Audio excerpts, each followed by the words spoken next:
Hi guys, आपका classes में स्वागत है। आज आपके बीच क्लास 10 का हम मैथ जो कि फर्स्ट वीडियोस में हमने शेयर किया हुआ है, संख्याओं से संबंधित परिभाषा, उसी को आगे बढ़ाते हुए हम अगले टॉपिक पे चलते हैं।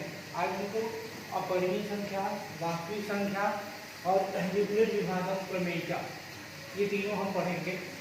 तो परिमेय संख्या में हमने बताया था कि वह संख्या जिसे p/q के रूप में व्यक्त किया जा सके उसे हम परिमेय संख्या कहते हैं, जहां p तथा q पूर्णांक है और q is not equal to 0 के बराबर। अब हम अपरिमेय संख्या पढ़ेंगे, तो अपरिमेय संख्या के विषय में हम पढ़ेंगे। तो अपरिमेय संख्या यानी परिमेय के तौर पर क्या लग गया अ, तो इसका मतलब ये हो गया कि इसे परिमेय संख्या के रूप में व्यक्त ना किया जा सके। जैसे अगर हम कहते हैं कि मान्य है यह चीज, कोई चीज मान्य है तो और अमान्य है, तो मान्य है यानी वैल्यू है उसकी, और अमान्य है इसका वैल्यू नहीं है। तो उसी तरह से परिमेय और अपरिमेय यानी अपरिमेय संख्या को हम डिफाइन करेंगे कि वह संख्या जिसे परिमेय संख्या के रूप में व्यक्त न किया जाए, परिमेय संख्या के रूप में व्यक्त न किया जाए, अर्थात जिसे p/q के रूप में लिखा न जा सके, जिसे p/q के रूप में लिखा न जा सके, जिसे p/q के रूप में लिखा न जा सके, जहाँ p तथा q क्या है, पूर्णांक, जहाँ p तथा q पूर्णांक होंगे और q is not equal to 0, तो वह संख्या जिसे परिमेय संख्या के रूप में व्यक्त न किया जा सके, अर्थात जिसे p/q के रूप में लिखा न जा सके, जहाँ p तथा q पूर्णांक है और q is not equal to 0, तो ऐसी संख्या को हम अपरिमेय संख्या कहते हैं। जैसे अगर हम एग्जाम्पल लेते हैं, जैसे √2, तो ये हमारा क्या है, अपरिमेय संख्या है। √5 ये क्या है, अपरिमेय संख्या है। अगर हम कहें कि 11/√2 ये क्या है, ये भी हमारा अपरिमेय संख्या है। पाई को ले लें तो पाई भी हमारा एक अपरिमेय है, लेकिन अगर पाई का मान अगर 22/7 रखते हैं तो ये हमारा परिमेय होता है। तो पाई जो होगा वो क्या है, अपरिमेय है। तो ये भी कह सकते हो कि आप जो भी संख्याएं करणी में अगर लिखी जाती हैं तो वो क्या है, अपरिमेय है। डॉट डॉट डॉट बहुत सारी संख्याएं मिलेंगी, जैसे 2i, जैसे ये i हम पढ़ते हैं सभी संख्या के रूप में जिसका मान होता है -1, तो ये सारी संख्याएं जो है अपरिमेय संख्या होती है। वास्तविक संख्या क्या होती है, तो वास्तविक संख्या वह संख्या होती है यानी जिसका पूर्ण वर्ग धनात्मक होता है, अर्थात ये भी कह सकते हैं कि परिमेय और अपरिमेय संख्याओं के संग्रह को वास्तविक संख्याएं कहते हैं। तो वास्तविक संख्या हम लिखेंगे, तो वास्तविक संख्या क्या होती है, तो वास्तविक संख्या वह संख्या जो परिमेय तथा अपरिमेय संख्याओं, वह संख्या जिसका पूर्ण वर्ग धनात्मक होता है, जिसका पूर्ण वर्ग धनात्मक होता है, अर्थात ये भी आप दूसरी भाषा में कह सकते हो कि परिमेय तथा अपरिमेय संख्याओं के संग्रह को परिमेय अथवा अपरिमेय संख्याओं के संग्रह को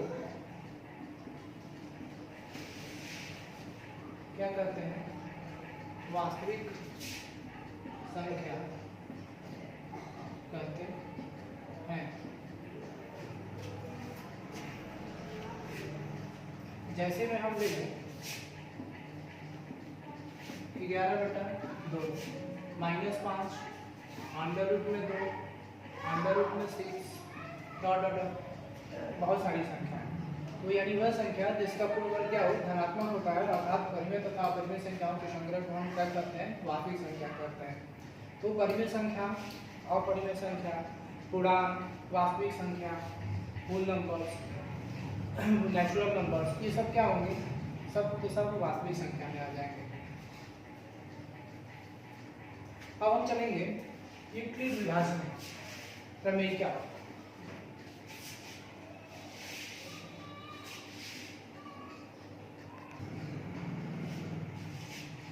यूक्लिड विभाजन प्रमेय का अगला टॉपिक है यूक्लिड विभाजन प्रमेय का। यूक्लिड विभाजन प्रमेय का इसमें हमको पढ़ना है। तो यूक्लिड विभाजन प्रमेय का क्या करती है। सबसे पहले प्रमेय का क्या होता है, तो हम बता दें कि प्रमेय का जो है वो एक सिद्ध किया हुआ कथन होता है जो अन्य कथनों को सिद्ध करने के लिए उसका प्रयोग किया जाता है। ठीक, और प्रमेय का जो है ये यूक्लिड विभाजन प्रमेय का ये विभाज्यता के नियम पर आधारित है। ये जैसे हम कोई दो संख्या, अगर हम मान लें कोई संख्या a है, ठीक है, कोई दूसरी संख्या हमारा b है, यानी ये दोनों ही पूर्णांक हैं। तो अगर a को यानी b से भाग दिया जाता है, विभाजित किया जाता है, तो हमको एक अन्य संख्या r प्राप्त होती है।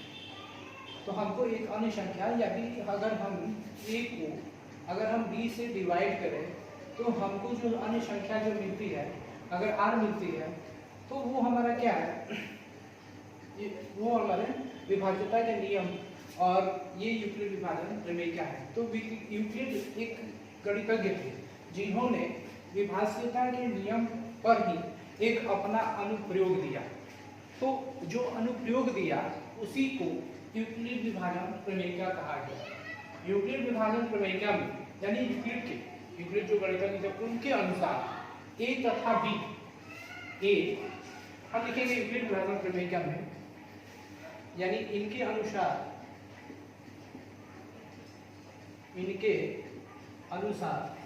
a तथा b कोई पूर्णांक है और a को b से विभाजित किया जाता है,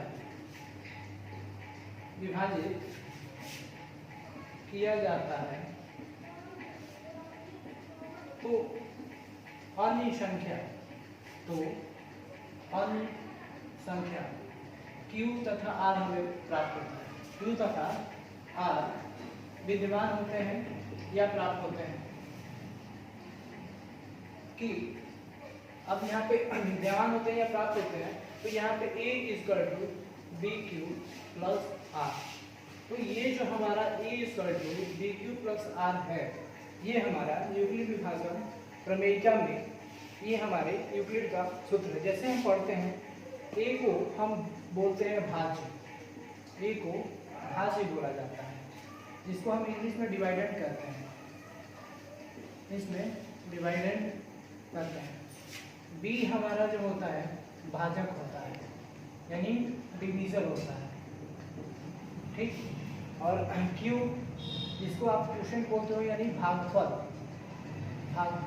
यानी q क्वोशिएंट बोलते हैं। और r जो होता है वो हमारा रिमाइंडर होता है, यानी शेषफल।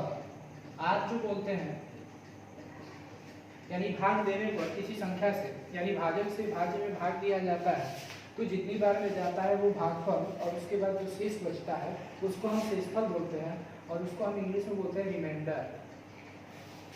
तो a = bq प्लस r, जहाँ पे जो हमारा r का मान होता है वो 0 से बड़ा या बराबर, 0 से r का जो मान होगा वो 0 से क्या होगा, बड़ा होगा या बराबर होगा, और b से क्या होगा, छोटा होगा। तो हम कहते हैं कि ये हमारी जो प्रमेयिका है वो यूक्लिड विभाजन प्रमेयिका है। a = bq प्लस r, जहाँ पे r का मान 0 से बड़ा या बराबर और b से छोटा होता है।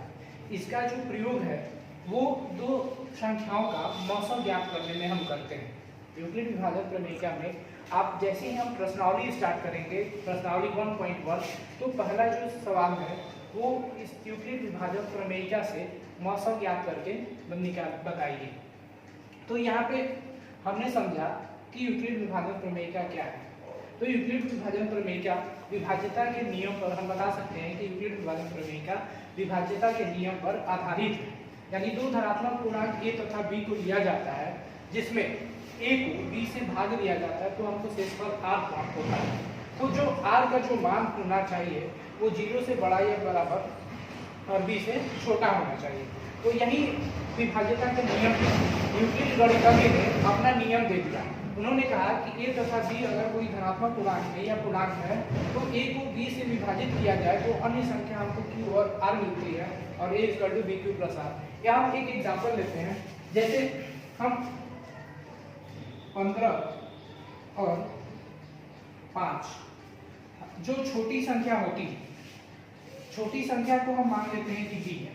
15 और 5 का यानी HCF निकालने में यूक्लिड विभाजन प्रमेयिका का प्रयोग कहाँ पे है, तो हम आगे पढ़ेंगे प्रश्नावली 1.1 में कि इसका यूक्लिड विभाजन प्रमेयिका से दो संख्याएं दी गई हैं, तो उसका आप मौसा निकालिए, HCF ज्ञात कीजिए, हाईएस्ट कॉमन फैक्टर। तो अब यहाँ पे हम दो संख्या लेंगे 15 और 5।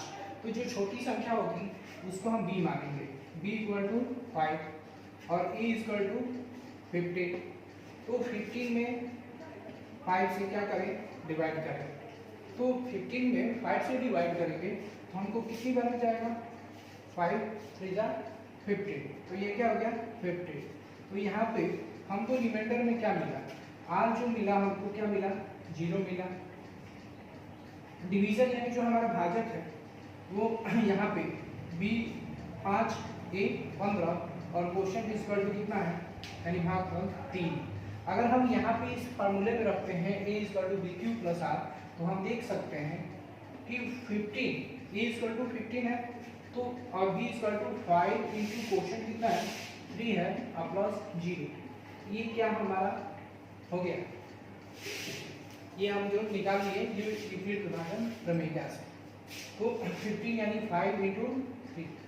तो अगर कोई पूछे कि 15 और 5 का मौसा क्या है, तो वहाँ पे हम बता सकते हैं क्या है, 15 और 5 में 5, क्योंकि 5 दोनों में ही क्या है, कॉमन है। तो ये जो हमारा b जो होता है यही आपका क्या होता है, HCF। तो इस तरह से हम प्रश्नावली 1.1 में हल करेंगे।